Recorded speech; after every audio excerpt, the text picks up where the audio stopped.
All right, here we are once again. Let's go. Hello and welcome back to another 5K tennis discussion. I forgot what the date was. I didn't write it down. Can you educate me? I think it's April 14th. April 14th, 2019. All right.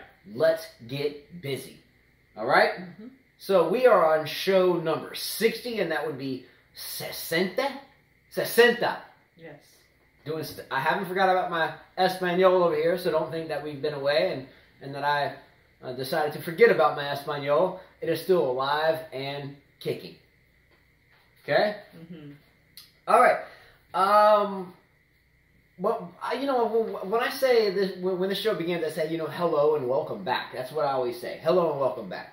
We've been off for a couple of weeks from doing this, so can I give this a real welcome back? Okay. Can I give it a real one? Okay. Welcome back! Let's go! Come on! I'm really excited to be back! Welcome back! Let's go! It's time to dig deep in here. You look like one of those WWF wrestlers. Alright, I've never heard that metaphor before, but nonetheless. You know how they go, they get all red?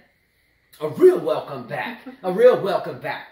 Bear with us, by the way, because for the past couple of weeks we have been involved in our two oldest of 5 children's high school sectional tennis tournament, and both of our oldest boys are in their respective semifinals tomorrow in singles, and they play together in doubles, and they're in their semifinals in doubles as well. So we have that going on, but because of the lull that we have had in doing these shows, which we enjoy a lot, we have been engulfed in that, and we are in the semifinals, so wish us luck mañana.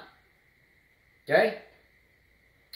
By the way, big shout out as always to Gabe Perkins. I have given him a shout out before, and snafu'd his last name. I don't not because I did it wrong. I mean, there's a logical reason why I snafu'd the last name the last time. We won't get into that, but nonetheless, Gabe Perkins and his brother Ian May came out today. Big shout out to Mom Natasha, doing big things out there as well. He's got a cool name because we have a Gabriela and he's Gabriel. With Gabe and Gabriella, we're doing big things for sure.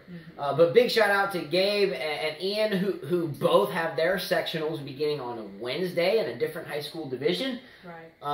And we wish the best for them. But great training session today. And big shout out to Mom Natasha out there that is always the limousine for these two, doing big things as the limo driver. Let's go. And very dedicated mom. Very dedicated. Yes. Big shout out to moms, any mom out there for that matter, that can take it upon themselves to dig deep and to take any kid anywhere and to do something that they love. But these two boys, Ian and Gabe, they really have a passion for playing. Let's go.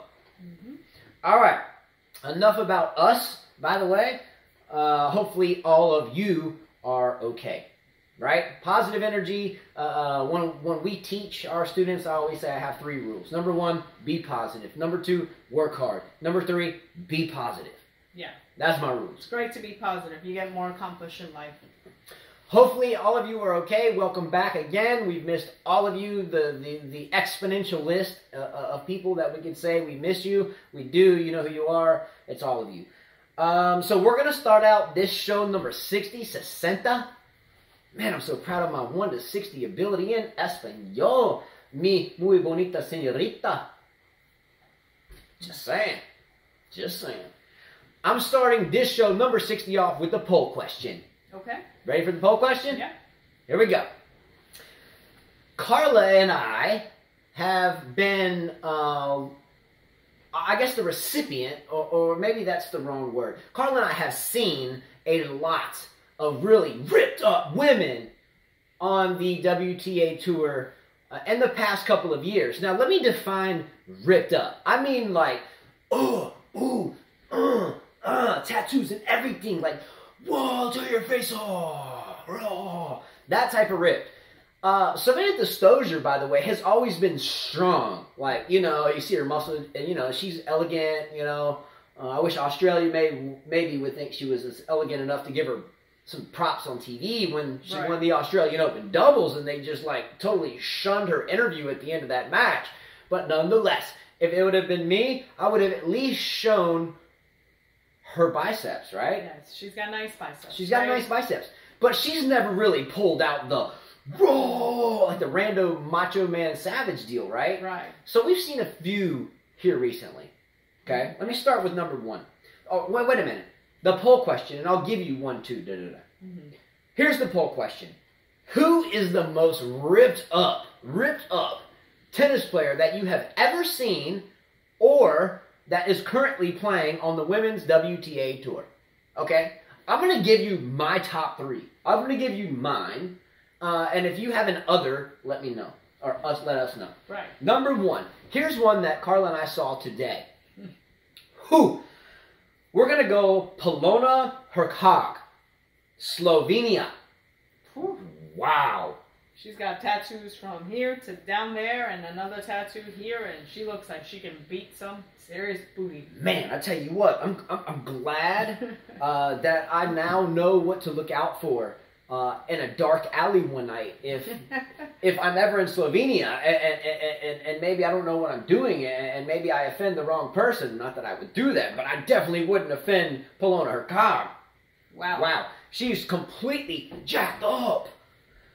Number two, the classical player that we just talked about that actually won a U.S. Open and if I remember correctly beat Serena Williams. Yes. I.e., drumroll, the lovely Samantha Sam Stosur herself, the Australian player that I still think can do damage, even though Carla always laughs at me when I even indicate that this is a possibility. I'm still going to laugh at him. I still think that Samantha Stosur can do damage. Nonetheless. I think our cameraman just laughed at you. That's all right. You know, Chris, our cameraman. He just laughed at you. It's all right.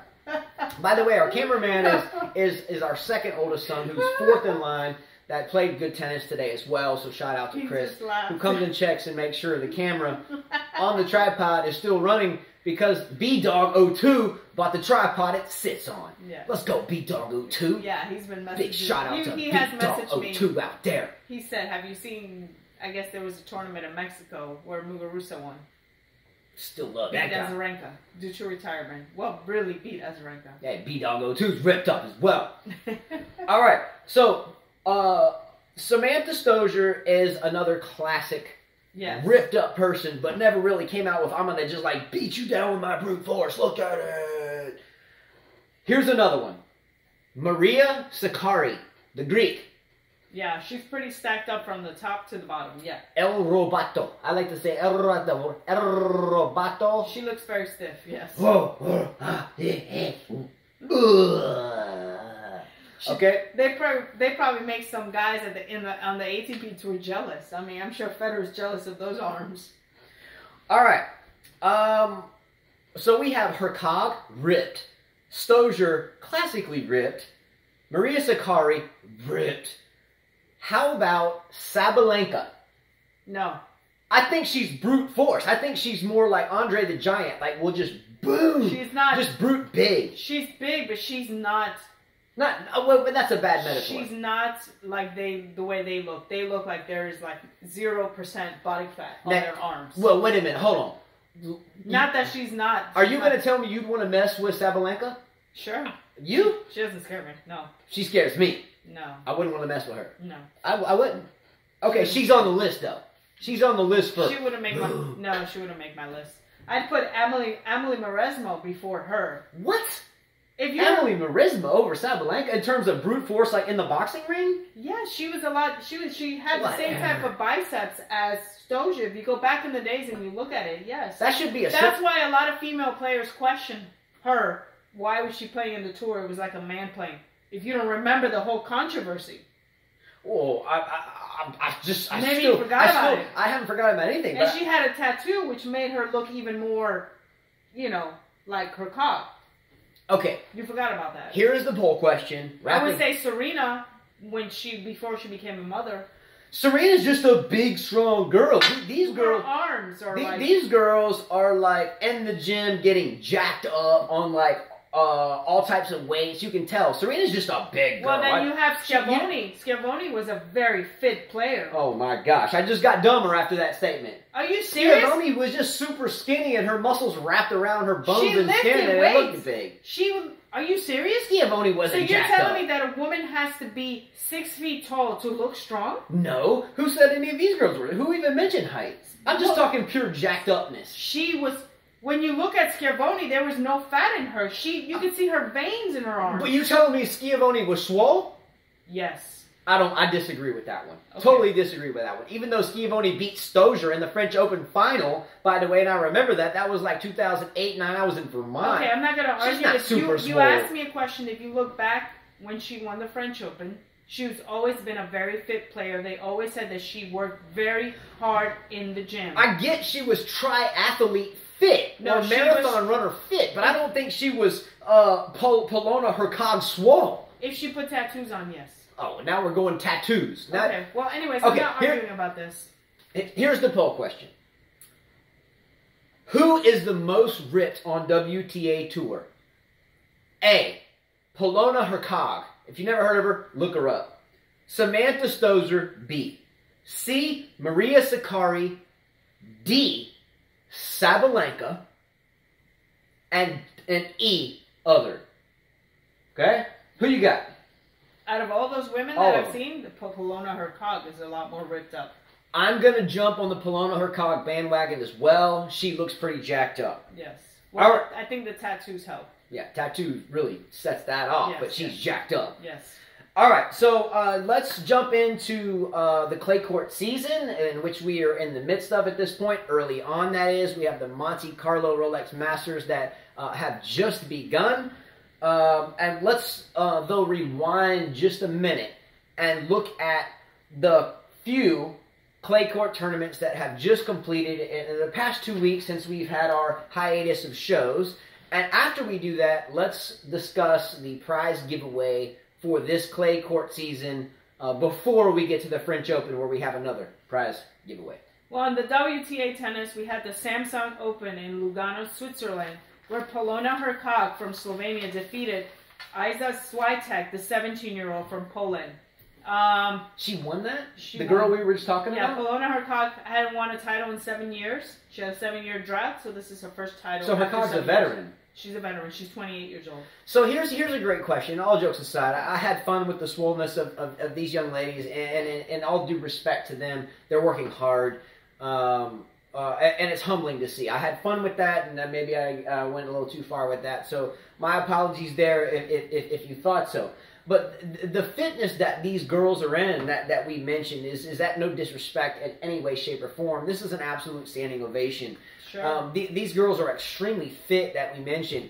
But is it a payoff in tennis to be as jacked up and as ripped as these girls are? Now, we just talked about these 4 girls and any others that you wish to talk about. Put them below. But is it? And I'm asking you, or we are asking you, is it in these girls' best interests? Or male or female, it doesn't matter about gender, but in the sport of tennis, is it beneficial to be jacked up swole? And let me define that. I'm talking about bodybuilding big. Bodybuilding something, and I'll make reference to Sakkari. When I watch Sakkari play, no disrespect to Sakkari, a beautiful young lady and very strong and swole, but when she hits, she's so big, it's like she's mechanical. You know, it's like she's having to work around her muscles, which Stosur has always had some of the same type of issues. I think you need flexibility in tennis. Yes, it's great to be strong. You have someone like Camille Giorgi, who's also very strong in the But arm. she's not swole. But she is strong. She's strong. But she's not a bodybuilder. She's strong, but she knows how to take it to the right level. Wouldn't you say, I think we were just talking about Schiavone. Yes. Would it not be more, I guess you could say, on par to make a metaphor of Camilla Giorgi being as ripped as Schiavone? Definitely. Because they weren't big and swole. They're not big and they were just so lean and so strong that you could see all the fibers in their muscles. It's good to be, well, you haven't... There's a difference between swole, like B-Doggo 2, But you have an example and people that are just like me, really lean, and you can see. Well, you've got a player like Rafael Nadal who's very strong from the top, but he's not exaggerating, right? I mean, well, that's okay. I can see that. You've got on a male body. I can see that. Yeah, you've got another player, Fucsovics, who's another strong guy, but it's not exaggerating. Some of these girls are too stiff, and I think in tennis you need flexibility. Well, okay. Well, that's a good point. Let's look at the female side. We're talking about let's look at it and compare maybe across the ATP and WTA. You've got the girls we just mentioned. Okay, let's just say we've just recently noticed her cog and her huge, really muscular stature. Is there a male player on the ATP that's swole like that? I don't think there is. Can you name like a really kind of bodybuilder-ish like, can you name a male player? I get that Fucsovics is a big player. Yeah, but he's not. I get that Kachanov is a big player. I get Nadal's a big guy. Or bigger type guy. I don't think Nadal's about my size, to be honest. He's just strong. He's got very strong biceps. But compared players. to, let's look at her cog or the biceps of Stosur. On a male player, you would have to look at literally like a wrestler or a heavyweight boxer. There's no one out there. I mean, I don't know of any male ATP player that is, absolutely ripping off curls like And any of you weightlifters out there, anybody that's been around people that are getting jacked up on protein and calories. I mean, it looks like what these girls are doing, and I don't know if it's beneficial to them or not. It's not. However, her cog just won a tournament. Who did she beat? She beat Iga Swiatek from Poland, a 17-year-old. So she's an up-and-coming player. So good for her to win this tournament. But is it that this was just kind of a lower-tier tournament and her cog will ultimately be demolished in some of these bigger events? Or is it that it is her fitness at 26 that is just now coming... 28, that is just now coming into fruition. I don't know. I mean, you got to give credit for anybody who could win even a professional tennis tournament. Absolutely. I mean, they've had to go to quite a few players. But no, I think in the long run, if you're playing a Grand Slam tournament, you need to have flexibility in tennis. I agree really with do. you. I mean, you have a great example. Justine Henin, who won many slams, and she wasn't built like a bodybuilder, She won many. You have Martina Hingis, who's another example of that. Yeah, I haven't... You've got Novak Djokovic, who's a lean looking fella. Mm-hmm. I mean, and usually tennis players are, and not saying you can't be great if you're big, small. You can be strong because Nadal has proven that you can have biceps. You can definitely have the biceps, but you have to have flexibility. Anyway, great conversation. Let's comment on that below in the comment field. Does it pay off in this game to get jacked up? Or really big time muscles. I don't see the need for it, but hey, it is what it is, and it's a topic that we can carry on. They look great. We can carry on below.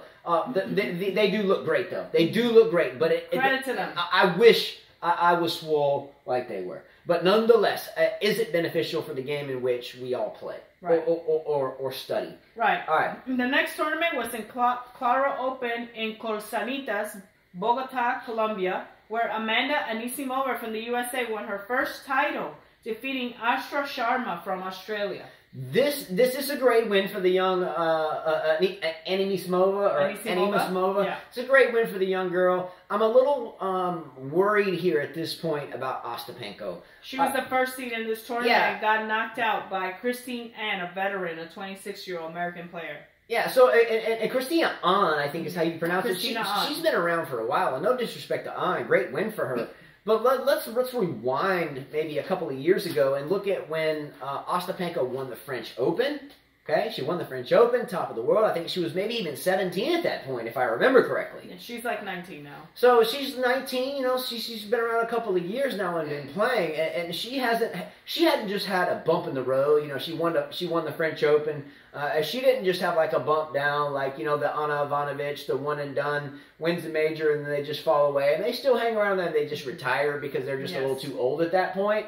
Ostapenko's still very young, so she wins the French, and then she wins the French and absolutely is, I'm not going to say done, I almost said it. She's not done. I've watched her play, Justin. I think that she needs to get a bit fitter, a bit stronger. She's one of those players that could use the weights a bit. I don't know to get a little bit stronger and maybe change her game plan. You know, a lot of girls hit like her. She's predictable on the tennis court. I don't know what is going on in the Ostapenko camp. Really lights out young player, solid player. I mean, gee whiz, she won the French Open, for crying out loud. But after that, it's been the next year was okay, it wasn't that bad. You didn't win a major, but it wasn't that bad. And this year has just been abhorrent. She lost in the first round here, and then we have the young Anisimova that comes out and wins it. Great. And she beat Lisicki, your favorite girl. Sabine Lisicki in the first round. I don't care who beat who or who beat not. Sabine Lisicki is one of my favorite female players of all time. Not that she has a great track record in terms of a whole bunch of wins and or anything more. I think clay season's her worst, by the way. I don't care. Clay surface, I mean. Sabine Lisicki, if she qualifies for Wimbledon, mark my words, if Sabine Lisicki, yes, Sabine Lisicki, if Sabine Lisicki qualifies for Wimbledon, she will, and I promise you, she will make a semifinal. Someone should bet him on that one. Watch and see. Sabine Lisicki, let's go. All right, on the ATP Tour, we have Christian Garin from Chile defeated Casper Ruud and won his first ATP title in the Houston Open. By the way, first time a Chilean in 10 years, they said, has won a tournament. Ruud, this gentleman, Ruud, R-U-U-D, and he's Chilean, right? No, he's not Chilean. Garin is Chilean. And Ruud is from? Not sure.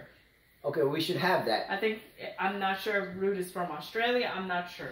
All I know, and sorry about that, Ruud. I thought I wrote it down. We should have that. We should grab that. Chris will look that up for us. Our producer Chris. I'm kidding. The gentleman Ruud, by the way, R-U-U-D is how you spell his last name. Hey, Chris. R-U-U-D. Chris. Yeah. I don't want to interrupt it. Anyway, the gentleman Ruud, spelled last name, and that's our fault. Don't shoot us for that one. But I think that he has a chance to go deep at the French Open. He's had a lights-out early season this year. He can do big things. I promise you, he can do big things. So be careful for Ruud. Okay. For sure. Be careful for him.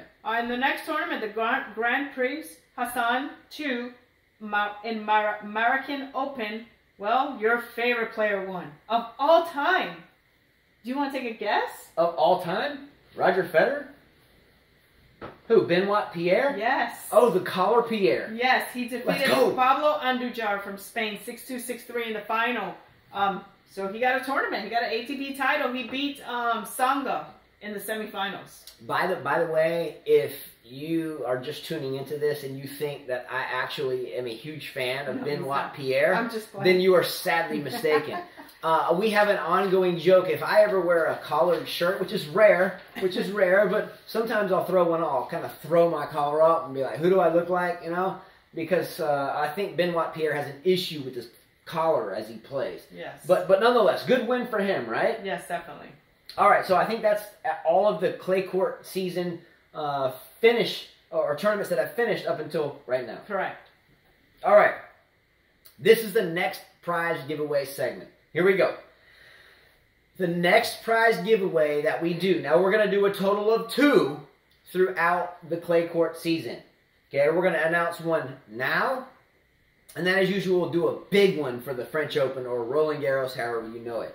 So right now, we are going to announce a prize giveaway that will last throughout the clay court season, and it will culminate after the French Open finishes. Okay, so after the final is over at the French Open, even if there's clay court tournaments going on the rest of the year, this prize giveaway ends as the French Open completes.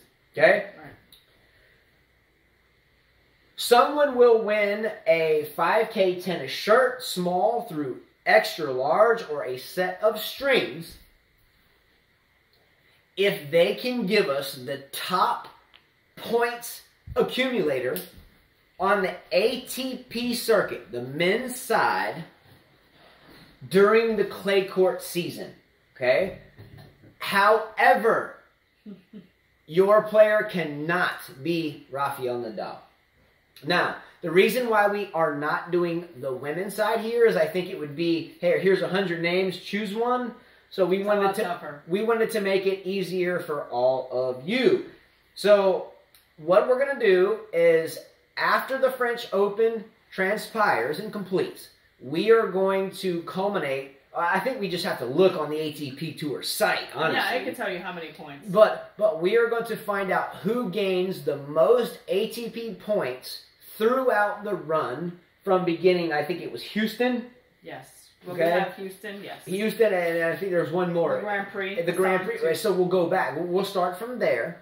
And whoever accumulates the most points on the ATP side at the last ball has been struck at the French Open will win. Except the player cannot be Rafael Nadal. Now, if everybody chooses Dominic Thiem or Wawrinka or Djokovic and there's a tiebreaker at the end, then we will definitely have a tiebreaker. You know what I mean? We're not going to change the game because we go 378 and 376 in the fifth. We are going to have a tiebreaker. So, after this show ends, you put your pick in. Who you think that player will be. Okay? Don't wait till halfway through Madrid or whatever it may be, or Paris or whatever comes up next after Madrid. I forgot. And then you have Rome. You have Rome. Yeah. So put it in now. And we'll lock it in, and if you have the correct answer, then you will win a prize that a lot of you already know can happen from the last tournament that we did. All right? Anyway, moving forward, the Monte-Carlo draws. The Monte-Carlo Rolex Masters draws. Let's start from the top. Let's do this quick. Well, your number 1 seed is Novak Djokovic from Serbia. Your number 2 seed in this tournament is Rafael Nadal from Spain. Novak Djokovic has a bye in the first round and will either face Philipp Kohlschreiber from Germany or Taro Daniel, the lucky loser from Japan. I'm giving this to Novak all the way. Do you think though that Novak Djokovic is in any way, shape, or form vulnerable to Philipp Kohlschreiber in the second round? No. You don't think so? No, I don't think he'll make the same mistake he did on hard court. Be careful there. It's a lot tougher for a one-hander to do a lot on the clay court. I think Djokovic will win there too. Yes. I still say beware though. Sure, beware, but I think he wants his revenge back. Next match will be Jo-Wilfried Tsonga from France against the American Taylor Fritz. I'm giving that match to Tsonga. I don't see Taylor Fritz doing much on clay. As we know, Americans do really bad in clay. All right, so here's what we're going to do, because I went so long-winded on the first half. Here's what we're going to do. Well, it's a short draw. Yeah, so I think if we go through every... But it's a very short draw. Okay, so here's where I'm getting with this. Again, pardon our rust, because I am good at getting rusty. If I don't hit a tennis ball every once in a while, like every day, then I go back out. Well, let's rusty. keep going. But look. The match is like Tsonga and Fritz. I think it's a sham if we think that Fritz has a chance against Tsonga. I mean, I get that he's maybe the next gen, but I think the next gen stuff is bogus. I mean, Tsonga should wipe the court with Fritz. Well, let's talk about the next player. Kyle Edmund from Great Britain, your 17th seed, will face Diego Schwartzman from Argentina, who's a good clay court player. But I have Kyle Edmund actually beating Tsonga. See, I don't. You don't. You think Schwartzman's going to beat? Yeah, watch time on debates on these insignificant matches. I mean, they're significant for some, but I have Schwartzman walking over this simply because he's a smaller, grinding, or more dirt baller type guy. If it was grass, I would take Edmund, but it's not, so I would take the grinder. So you have Tsonga and Schwartzman, and who wins that match? Tsonga. And facing Novak Djokovic. And Djokovic beating Tsonga. Well, either way, I have Tsonga facing Djokovic and Djokovic winning that match. Now, look, let me just let the truth be told. And I'm saying myself only, not her, I am the world's worst at making picks during clay court season. I'm no good at it. No good at it. However, because I'm so bad at it, I tend to just pick the South Americans and the Spanish, and then just forget about everyone else, or the Chileans, obviously South America, whatever. But there's a couple occasions where I do pick European players or American players. I like Goffin in this tournament. I like Goffin a lot in this tournament. I may like Shapovalov or Dimitrov in this tournament, but they face each other early. Well, let's go on to the next round. You have Daniil Medvedev who faces João Sassu from Portugal, and then you have Radu Albad who faces Badin. I have an Albad-Medvedev match face-off there. I have Albat, right? Yes. I have Albat. And Medvedev with Sousa, again, I have a hard time thinking that the Medvedev, the Russian player, is going to beat Sousa, the Portuguese player. Again, I tend to go with these Spanish, Portuguese is close enough. But in Russia, they play on clay. I don't care. I've got Albat, meaning Sousa, and I'm going all in on Albat in this tournament. But watch out for Jeremy Chardy, because Chardy can be dangerous at the most unexpected times. He will face Kukushkin. I don't have that. I have Chardy winning that match and facing Tsitsipas. The Tsitsipas got to bye. I don't have that. No, I got the match, but I don't have your pick. So you have Chardy facing Tsitsipas. I have Chardy facing Tsitsipas, then I have Chardy facing Albat, and then I have Chardy facing Djokovic, with Djokovic beating Chardy. I have Tsitsipas facing Medvedev, Tsitsipas winning that match, and then Novak taking that match. Okay, either way, we have Novak. So you have Djokovic beating Tsitsipas. I have Djokovic beating Chardy. So we have Novak in the quarters. We have Novak in the quarters. Okay, Dominic Thiem. He has a bye and will face either Federico Delbonis from Argentina or Martin Clisan. I'm going with Delbonis. I'm going with Delbonis. Again, the Argentinians are very good on this surface. Yeah, there you go. But I have Thiem winning this match. I have Thiem winning that as well. Then we have Dusan Lajovic or Malik Jasiri facing either David Goffin or Guido Andresossi from Argentina. Goffin all the way. I have Goffin facing Lajovic and Goffin facing Thiem, but Thiem winning that match. I'm with you on that one. Boom. I'm with you totally. I have Thiem facing Goffin, and then Thiem moving into a fourth round match, and I won't say who yet. Well, then you have the blockbuster match, in my opinion. Nicolas Bashvili from Georgia facing Martin Futovic from Hungary. That's a tough match right off the get-go. That is a tough match. I'm all day, though, giving it to Basilashvili. I think Basilashvili can actually go all the way into the fourth round, and I think that Basilashvili will ultimately lose to Thiem, though. I have Futovic beating Bashvili. I'm sorry. I have to go with Ironman. He's like one of my favorite guys. He can play in clay. He's from Hungary. So just because you think a guy is hot, you're going to pick him to win matches. Oh my gosh, did you just say that? Fusovic hits hard and big and flat, like, what? Give me a battle axe, I'll hit you with a strike of lightning. La la la la. You know, He looks good doing it. Basilashvili can kind of hang in there and grind it out with you. But so can he. He was raised on clay. I disagree. Basilashvili will beat Fusovic, the lightning strike flat hitter. Futovic.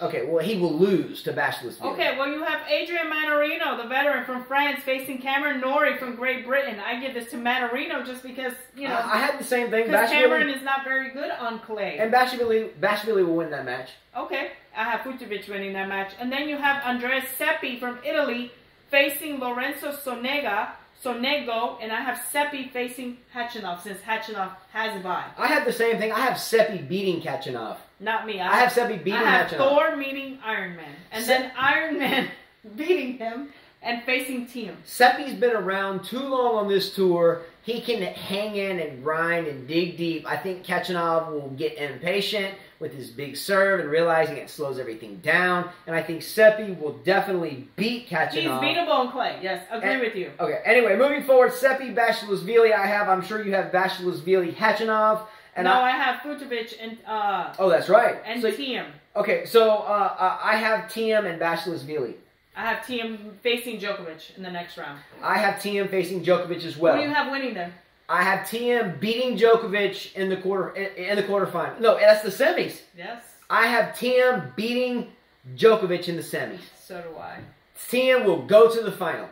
You'll see. I have the same thing. All right, bottom half. Time's running out. Okay, Nishikori has a bye and will face Fernando Verdasco from Spain or Pierre Herbert from France. I have Verdasco beating Herbert, and I have Verdasco beating Nishikori. I do as well. Let's go. I have the same thing. Down below that. Let's go. We have Jamu Munar from Spain and Munar facing Borna Koric, because Borna Koric beat today Hubert Hurkacz in 3 sets.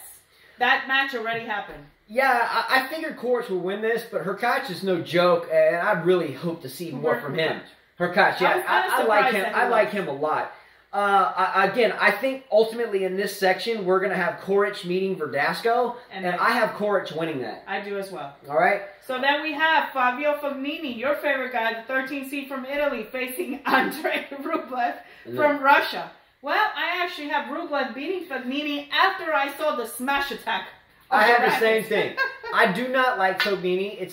I don't know the guy, obviously, but the whole beard and the multiple racket smashing. Look, I'm not gonna. We don't have time for me to get into my spill about why I don't like Fognini. But look, just look at his beard and you'll get it. I don't like Fognini. He will ultimately, either way, whether I like him or not, lose to Rublev. I have Gilles Simon from France facing Alexei Popopirin from Australia. I actually have Simon, the veteran, facing Rublev in this match. I think Simon will beat Popopirin. Same thing. I got it. Okay. Boom. I like Gilles Simon to meet the young Zverev here, but look out for the match before that. Yes, you have Felix Aguirre-Aliassime facing Juan Ignacio Londero from Argentina. I actually give this match to the Canadian. Yeah, since he's done well in play, I think he'll win the first round. It should be no doubt that Auger-Aliassime wins this match.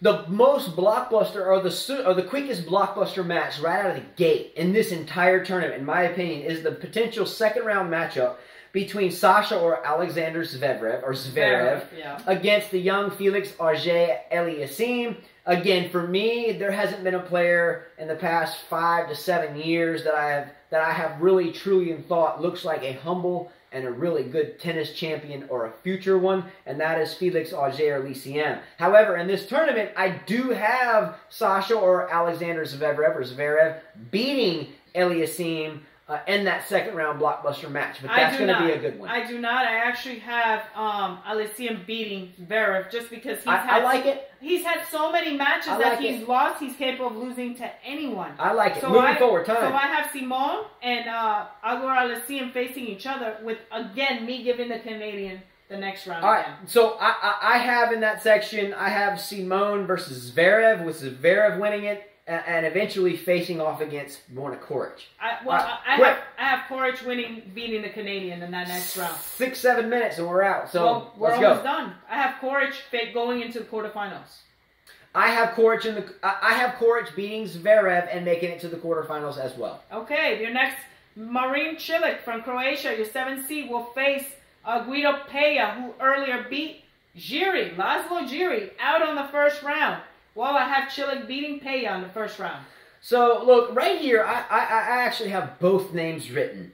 Cilic has been up. Are you surprised that Giri lost in the first round, having such a hot season? Does anyone remember the last show? She thought that Giri would be better than Federer on clay this year. That was funny. If you watched the last show, if not, go back and watch the last show and watch her pull out. Oh, who will be better on clay this year than Roger Federer? She bust out Giri.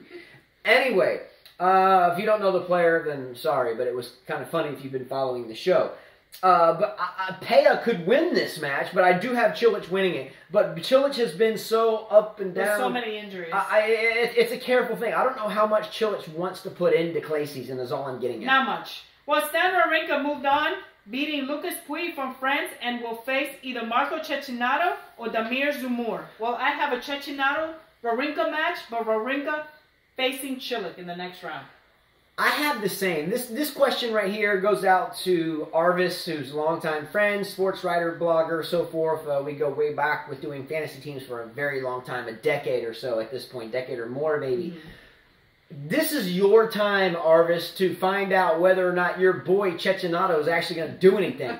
I've knocked on Cecchinato for 2 years, and Arvis always says, well, wait till clay season. Wait till clay season. 1 year. 1 year, yeah, 1 year. Wait till clay season. Wait till clay season. Well, Cecchinato, we're going to find out if he's going to show up or not show up, all right? All right, so you have a Cilic-Wawrinka match. I have Wawrinka moving on.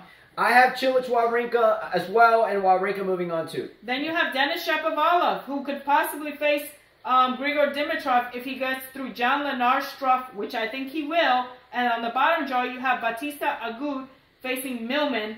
And whoever wins from there will face Nadal.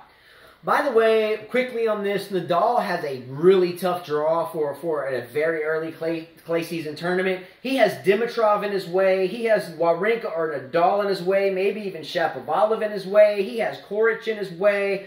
He has Zverev in his way. Nadal has a very tough draw, unlike, say, Djokovic's half. Djokovic has what? Chardy, Thiem, Vasilashvili. So Nadal has a very tough tournament here. If Nadal wins this tournament, we can't forget about the true dirtballing grittiness of his game. Because this is a tough draw. Yeah, so I have Nadal going through everybody, beating Shapovalov, who will beat Dimitrov, and then facing Wawrinka, and I think he'll get through that. I have it as well. So my semifinal is up top. Djokovic against Thiem, with Thiem winning and going to the final. I have Coric versus Nadal in the bottom half, with Nadal getting to the final. I have a Nadal-Thiem final with Nadal winning the tournament. I do as well. I kind of wish we didn't end up the same. I changed my mind on Djokovic. I had him going to the finals. All right, so real quick, I'm just going to retweet my mind to make sure I hit all my thoughts. Rublev will beat Fognini. I swing towards South Americans and Spanish players on clay, but I like Goffin. Don't forget about Goffin. Well, he's Belgium. They play on How clay. does Auger Aliassime, Arvis, how does Cecchinato do? Shapovalov versus Dimitrov, big match right off. Nadal has a tough draw. Zverev versus Auger Aliassime, blockbuster early match. Gilles Simon could do damage, as you indicated on your draw. Good thought there. Andreas Seppi takes out Khachanov early. That's Khachanov. That's my thought. Jeremy Chardy takes out Tsitsipas on clay. That's my dark horse upset. And I'm putting a lot of faith in the beard himself, and that is the mighty Albot. Tsonga versus Schwartzman. Interesting, maybe? Maybe. Djokovic vulnerable versus Kohlschreiber. I don't think so. Nadal has a tough draw. I already said that. All right, everyone, that's it. We are back. Let's get excited about clay court season. And let's start talking about it. Yeah. I admit I'm the worst at calling the clay court season. I really love the game, obviously, and I like to call it match by match, but I wouldn't put all your money in my chicken coop, because your coop might fly south for the winter. All right. Quote of the day. So if you're new to this, I always like to throw in a quote of the day. And this quote kind of just came out of maybe in my head, but I'm sure someone else has said this before. So it's not like an original quote. It might be, but I doubt it seriously. Never let anyone sense weakness. Repeat that. Never let anyone sense weakness. Sorry about my cat. He's an old guy. But nonetheless, his name's Roger, by the way. Yes. My cat's name is Roger. Yeah, he knows. And we named him Roger long before Roger had won maybe 7 or 8 slams. So Roger's been Roger before Roger was like Roger. Anyway, never let anyone sense weakness, especially on the tennis court. I'm going to be quick about explaining this. When we play this game, or if we're doing anything in life, and people see our head held low, or we're walking around the tennis court, we just hit a shot, and we missed it, it went into the net, and we're down like 3-2 or 5-2, or I don't care if you're down 5-0, it doesn't matter. And you see your opponent's body language drop. If I'm the opponent that sees that, I am going to go through you at this point. If you show weakness on the tennis court, and in my opinion, in life in general, someone is going to capitalize. Am I right? Mm-hmm. Now, I'm the kind of soul you'll meet. I'll open the door for you. I'll give you the shirt off my back, literally. Seriously. But on the tennis court, and this is my metaphor, on the tennis court, if you show me weakness, I am going to try and to end that match relatively quickly. Obviously, after the match ends, we'll shake hands and, man, thank you so much for coming out, and we'll walk off the court together. But on the tennis court during a match, if you show negative body language, you drop your racket head. And I mean, if you're just walking back to the baseline to get the ball just to start the next point, and you're walking slumped over with your racket head down, I'm going to beat you. Do you disagree with that? Okay? No matter what we come across in this life that we lead, and believe me, I am an absolute great example of at points in my life dropping my head.